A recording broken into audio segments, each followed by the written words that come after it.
119를 기다리는 동안 심장은 멈춥니다. 안녕하세요. 저는 황혼지의 TV 이성우입니다. 37년간 응급의학과에서 총 4,000명의 심정지 환자를 살린 의사입니다.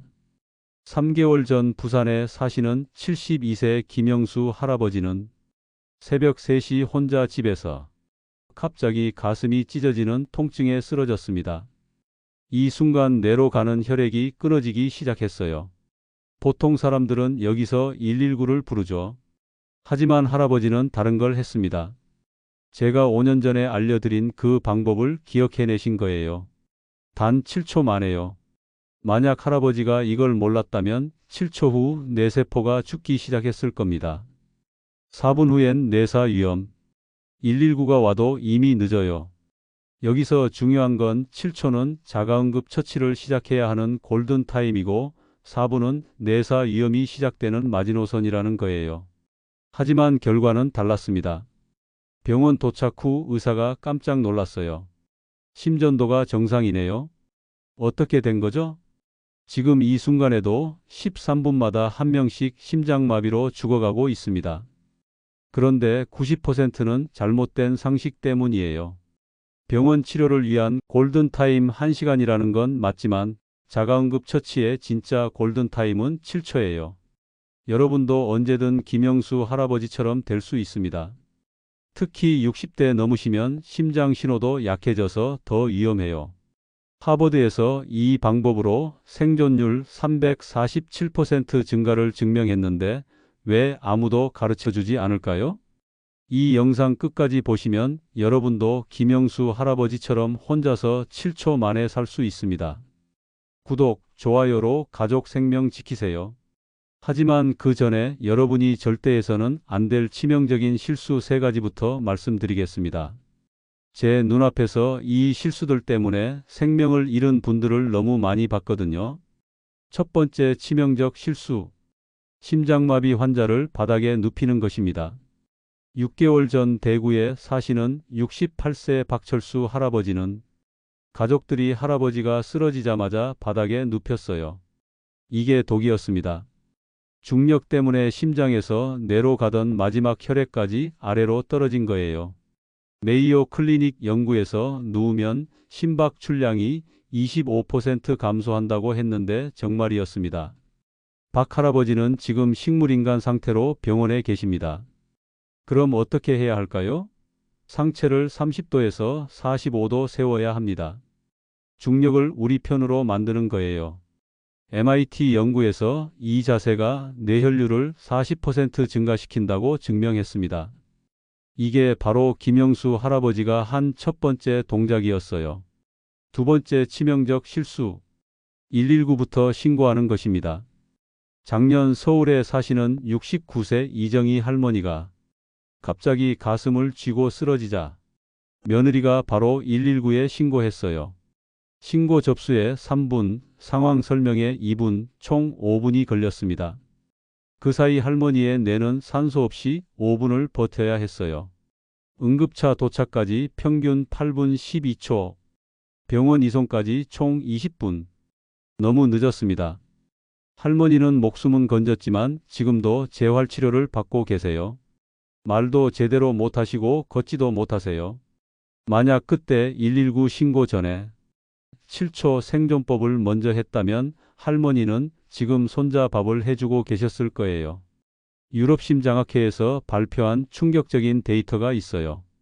119 신고부터 시작하면 생존율 23%이고 하지만 자가응급 처치부터 시작하면 생존율 78%입니다. 3배 이상 차이 납니다. 미국 응급의학회에서도 셀프 심폐소생술을 먼저 하라고 권장하는 이유예요. 그럼 119는 언제 신고해야 할까요? 7초 생존법을 먼저 하고 나서입니다. 심장이 조금이라도 뛰기 시작하면 그때 119에 신고하세요. 그게 정답입니다. 세 번째 치명적 실수. 아무 준비 없이 당하는 것입니다. 지난달 인천에 사시는 73세 박만수 할아버지는 평소 건강하다고 생각하셨는데 갑자기 심장마비가 왔어요. 가족들은 무엇을 어떻게 해야 할지 몰라서 우왕좌왕했습니다. 결국 긴급 개용 수술까지 받으셨어요. 가슴을 열어서 심장 마사지를 직접 한 거예요. 왜 이런 일이 생겼을까요? 준비가 없었기 때문입니다. 심장마비는 예고 없이 옵니다. 그 순간 패닉 상태에서는 아무것도 기억나지 않아요. 평소에 준비해둔 것만 할 수 있어요. 특히 약물 준비가 중요합니다. 단, 아스피린 알레르기나 위궤양이 있으신 분은 다른 방법을 써야 합니다. 일반 아스피린 알약은 위에서 녹는데 20분 걸려요. 심장마비 상황에서 20분은 너무 늦어요. 하지만 가루 아스피린은 다릅니다. 스탠포드 의대 연구에서 입안에서 30초 내에 혈액으로 흡수된다고 했어요. 알약보다 8배 빠른 효과입니다. 가루 아스피린을 어떻게 만들까요? 아스피린 5알을 숟가락으로 곱게 갈아서 작은 봉지에 넣어두세요. 침대 머리맡, 거실 소파 옆, 화장실 이렇게 3곳에 미리 준비해 두세요. 언제 어디서 심장마비가 올지 모르거든요. 이제 7초 생존법을 완전히 공개하겠습니다. 김영수 할아버지가 실제로 사용한 바로 그 방법입니다. 1단계. 가루 아스피린을 혀 위에 올리세요. 1초에서 2초 걸립니다. 물 없이 그냥 혀 위에 올리는 거예요. 입안 혈관으로 바로 흡수됩니다. 2단계. 상체를 30도에서 45도 세우세요. 3초에서 4초 걸립니다. 벽에 기대거나 쿠션을 등 뒤에 받치세요. 중력이 우리 편이 되는 순간입니다. 이때 뇌로 가는 혈류가 40% 증가해요. 3단계. 특별한 호흡법을 시작하세요. 5초에서 7초 걸립니다. 이 호흡법은 나사 응급제동 시스템에서 유래된 방법인데 우주 비행사들이 급격한 심박수 상승을 조절할 때 쓰는 기법이에요. 4초 동안 천천히 들이마시고 6초 동안 천천히 내뱉으세요. 이렇게 하면 미주신경이 자극돼서 심박수가 안정됩니다. 옥스포드 대학 연구에서 이 호흡법이 심박수를 30% 감소시킨다고 증명했어요. 불규칙하게 뛰던 심장이 다시 정상 리듬을 찾는 거예요. 김영수 할아버지도 바로 이 호흡법으로 위기를 넘겼습니다. 정리하면 이렇습니다. 1단계 가루 아스피린 혀 위 올리기 1초에서 2초. 2단계 상체 30도 세우기 3초에서 4초. 3단계 특별한 호흡법 5초에서 7초. 총 7초 만에 생명을 구하는 거예요. 하지만 여기서 중요한 게 하나 더 있어요. 심장마비 초기 증상을 놓치면 안 됩니다. 대부분 사람들이 이 증상들을 단순한 피로나 소화불량으로 착각해요. 작년 부천에 사시는 71세 정미경 할머니는 3일 전부터 가슴이 답답하고 어깨가 아프다고 하셨어요. 가족들은 나이 드니까 그런 거라고 생각했죠.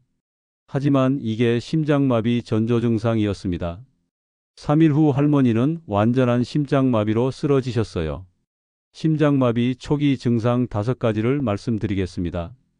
하나라도 해당되면 즉시 7초 생존법을 준비하세요. 첫 번째, 가슴 답답함과 압박감입니다. 마치 코끼리가 가슴을 누르는 것 같은 느낌이에요. 이건 심장으로 가는 혈관이 막히기 시작했다는 신호입니다. 두 번째, 어깨와 팔의 저림입니다. 특히 왼쪽 어깨와 팔이 저리고 아파요. 심장 신경이 어깨와 팔 신경과 연결되어 있거든요. 세 번째, 식은땀과 어지러움입니다. 갑자기 식은땀이 나고 어지러우면 심장이 제대로 뛰지 못한다는 뜻이에요. 네 번째, 호흡 곤란입니다. 조금만 움직여도 숨이 차고 가쁘다면 심장 기능에 문제가 생긴 거예요. 다섯 번째, 소화 불량 같은 속 불편감입니다. 특히 여성분들에게 많아요. 체한 것 같다고 하시는데 사실은 심장마비 증상인 경우가 많습니다. 미국 심장학회 연구를 보면 이런 초기 증상을 무시하고 넘어가면 85%가 1시간 내에 완전한 심장마비가 발생해요. 하지만 즉시 대처하면 95%가 완전 회복됩니다. 이 차이가 생과 사를 가르는 거예요. 그럼 언제부터 이 증상들을 주의해야 할까요? 특히 60대 이상이시라면 더욱 조심하셔야 해요. 나이가 들수록 심장 신호가 약해지거든요. 20대는 심장마비 전에 극심한 통증이 와서 바로 알 수 있어요. 하지만 60대 이상은 신경이 둔해져서 약한 신호만 옵니다.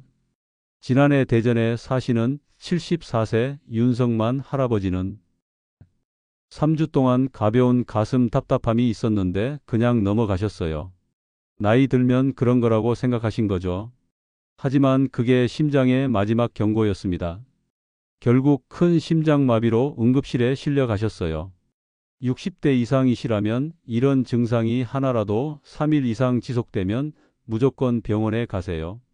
그리고 7초 생존법을 미리 연습해 두세요. 응급 상황에서는 평소에 연습한 것만 할 수 있거든요. 이제 가족과 함께하는 생존 준비에 대해 말씀드리겠습니다. 혼자서는 한계가 있어요. 가족 모두가 알고 있어야 합니다. 먼저 가족 역할 분담을 정해 두세요. 첫 번째 사람은 7초 생존법을 시행합니다. 두 번째 사람은 119에 신고하고요.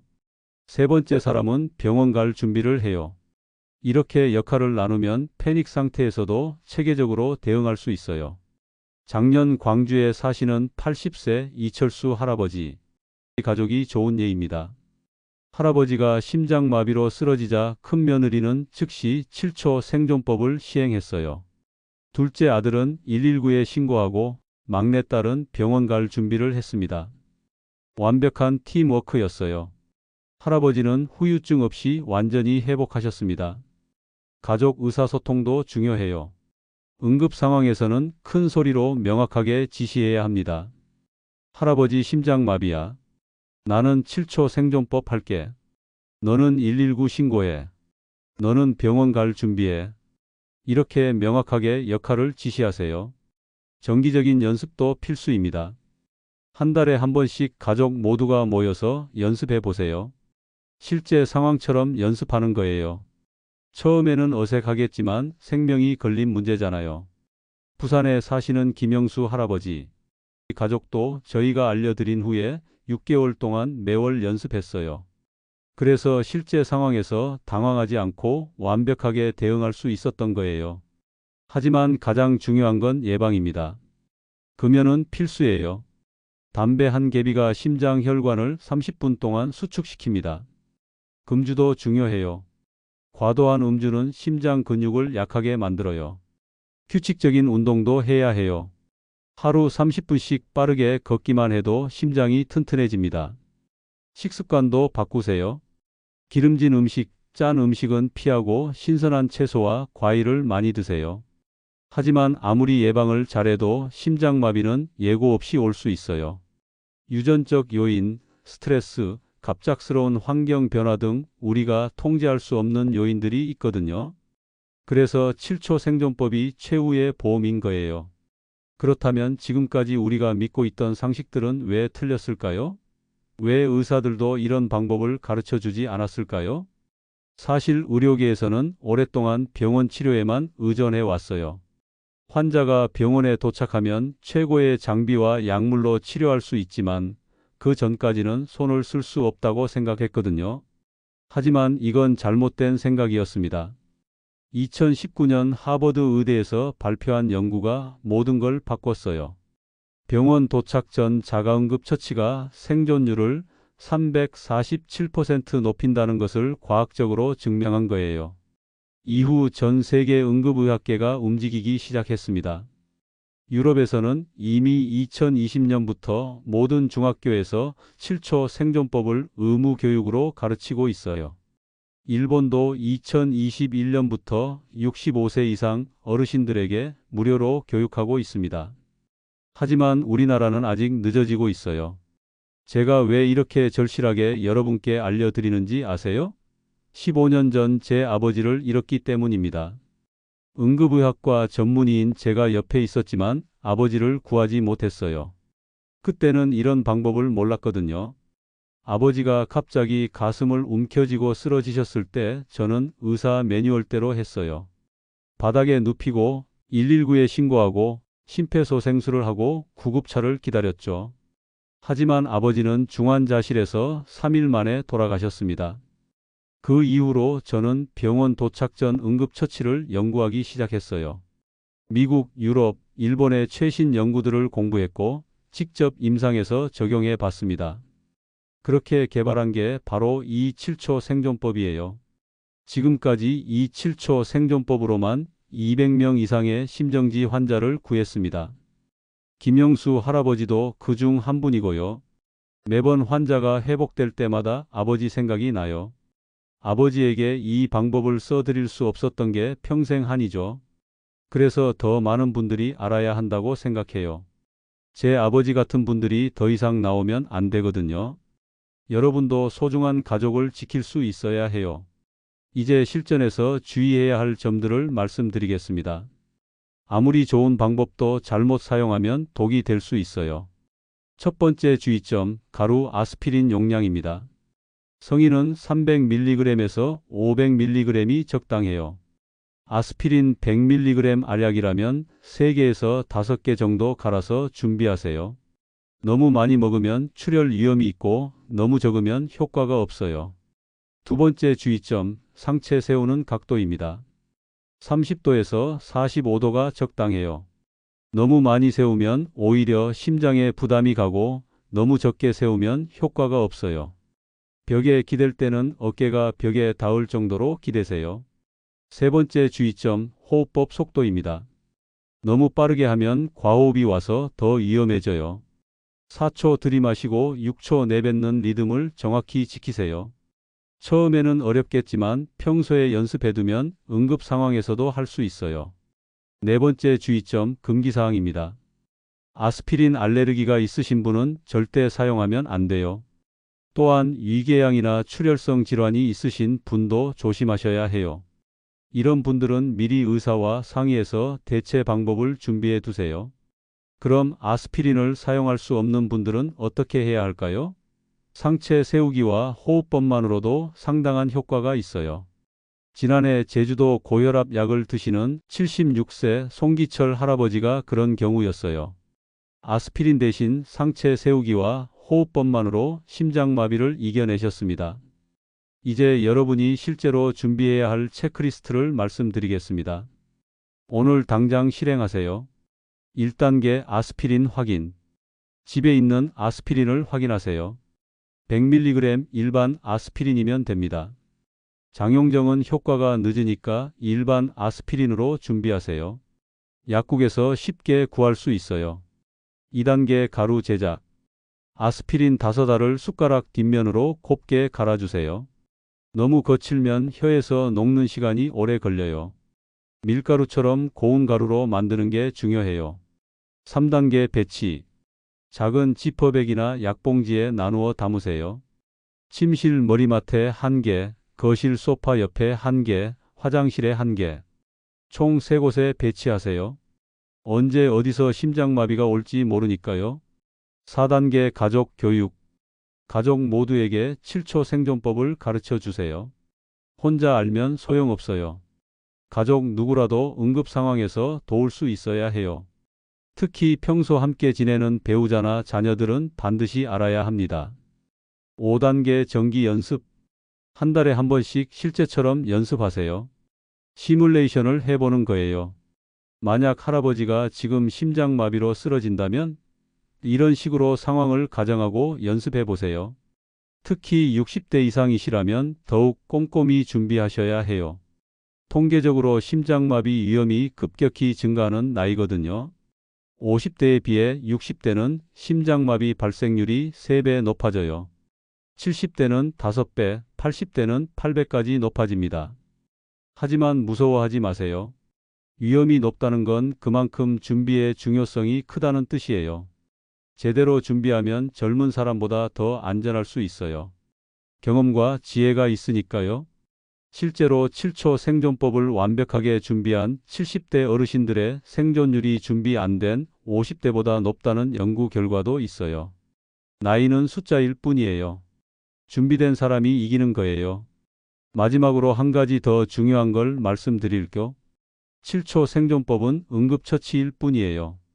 증상이 완화되더라도 반드시 병원에 가야 해요. 심장마비는 재발 위험이 높거든요. 병원에서는 정확한 진단과 근본적인 치료를 받으셔야 해요. 혈관 확장술이나 스텐트 시술이 필요할 수도 있고요. 7초 생존법은 병원까지 가는 시간을 벌어주는 거예요. 완전한 치료가 아니라는 점 꼭 기억하세요. 그럼 실제 상황에서는 어떻게 해야 할까요? 단계별로 시뮬레이션을 해보겠습니다. 상황 1.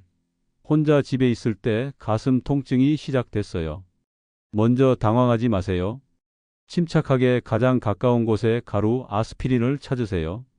침실에 있다면 머리맡, 거실에 있다면 소파 옆, 화장실에 있다면 세면대 위에 미리 준비해둔 것 말이에요.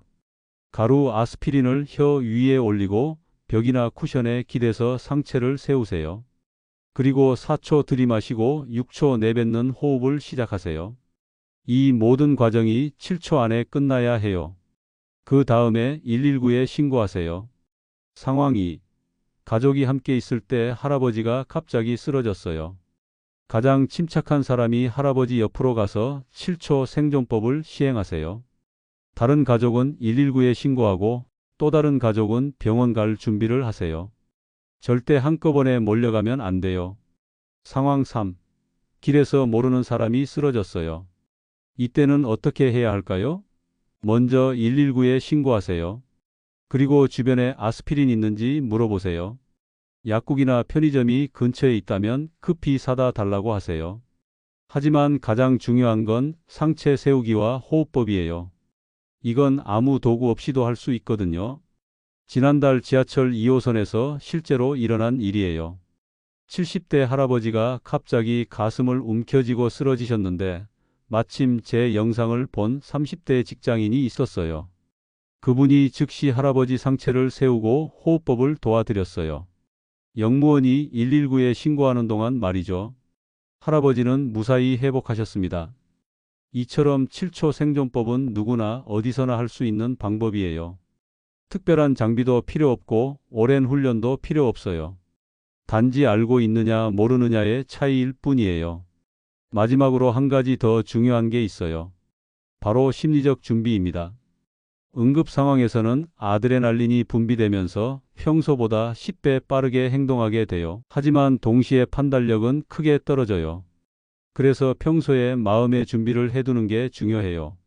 만약 내가 심장마비가 온다면 이렇게 하겠다, 이런 시나리오를 머릿속으로 그려보세요. 실제 상황에서 당황하지 않을 수 있어요. 67세 울산 박정호 할아버지가 좋은 예예요. 평소에 7초 생존법을 외우고 있었는데 실제 심장마비가 왔을 때 기계처럼 정확하게 실행하셨어요. 나중에 할아버지 말씀이 평소에 워낙 많이 생각해 봤던 일이라 자동으로 몸이 움직였다고 하시더라고요. 또 하나 중요한 건 주변 사람들에게도 알려주는 거예요. 가족뿐만 아니라 자주 만나는 친구들, 이웃들에게도 가르쳐 주세요.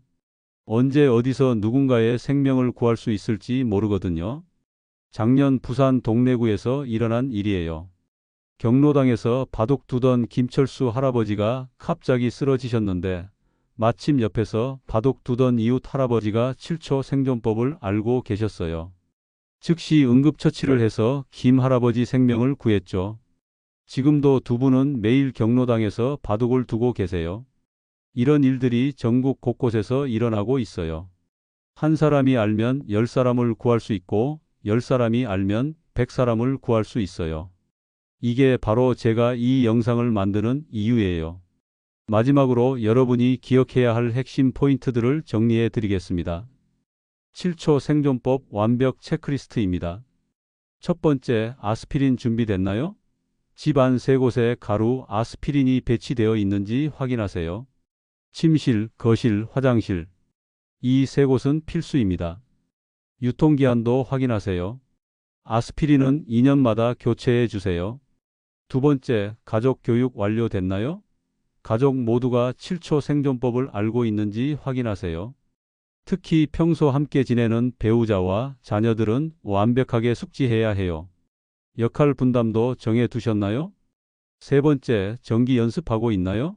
한 달에 한 번씩 실제처럼 연습하고 계신가요? 연습 없이는 응급 상황에서 제대로 할 수 없어요. 꼭 기억하세요. 네 번째, 초기 증상 알고 있나요? 가슴 답답함, 어깨 저림, 식은땀, 호흡 곤란, 소화 불량. 이 5가지 증상 중 하나라도 3일 이상 지속되면 즉시 병원에 가세요. 5번째, 금기사항 확인했나요? 아스피린 알레르기나 출혈성 질환이 있으신지 확인하셨나요? 해당되시면 의사와 상의해서 대체 방법을 준비하세요. 이 5가지만 완벽하게 준비하면 됩니다. 하지만 아는 것과 실천하는 것은 다릅니다. 오늘 당장 아스피린을 사러 가세요. 가루로 만들어서 3곳에 배치하세요. 가족들에게 가르쳐 주세요. 그리고 연습하세요. 내일 할 일이 아니에요. 오늘 해야 할 일이에요. 왜 제가 이렇게 간절하게 말씀드리는지 아세요? 15년 전 그날이 아직도 선명합니다. 제 아버지가 갑자기 가슴을 움켜쥐고 쓰러지셨을 때 저는 응급의학과 의사였음에도 불구하고 당시 매뉴얼대로만 했어요. 3일 후 아버지는 제 손을 잡지 못한 채 떠나셨습니다. 그 이후 15년 동안 저는 병원 도착 전 7초가 얼마나 중요한지 뼈저리게 깨달았습니다. 만약 그때 제가 지금의 7초 생존법을 알았다면 아버지는 지금도 저와 함께 계셨을 거예요. 손자들과 함께 공원을 산책하고 함께 밥을 드시고 계셨을 거예요. 그 후회와 아픔이 저를 여기까지 이끌었습니다. 제가 아버지에게 해드리지 못한 그 7초를 여러분은 가족에게 해드릴 수 있어요. 더 이상 제가 겪은 그 절망을 다른 가족들이 겪지 않았으면 좋겠습니다. 60세 이후의 건강은 작은 준비의 차이에서 나옵니다. 7초 생존법 하나 제대로 준비하는 것만으로도 안전한 노년을 보낼 수 있어요. 더 이상 잘못된 상식에 속지 마시고 오늘부터 올바른 응급처치를 준비하시기 바랍니다.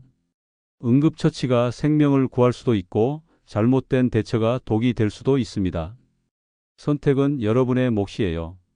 현명한 준비로 건강한 100세까지 사시길 바랍니다. 여러분의 안전한 노후를 위해 저희 황혼지혜 TV가 항상 함께 하겠습니다. 이 영상이 도움이 되셨다면 구독과 좋아요 버튼을 꼭 눌러주세요. 알림 설정까지 해두시면 더 많은 건강한 노후 정보를 가장 먼저 받아보실 수 있습니다. 특히 가족 중에 60세 이상 어르신들이 계시다면 오늘 영상을 꼭 공유해 주세요. 여러분의 작은 관심이 소중한 가족의 생명을 구할 수 있습니다. 건강한 준비로 10년은 더 젊게, 20년은 더 행복하게 사는 그날까지 황혼지혜 TV였습니다. 감사합니다.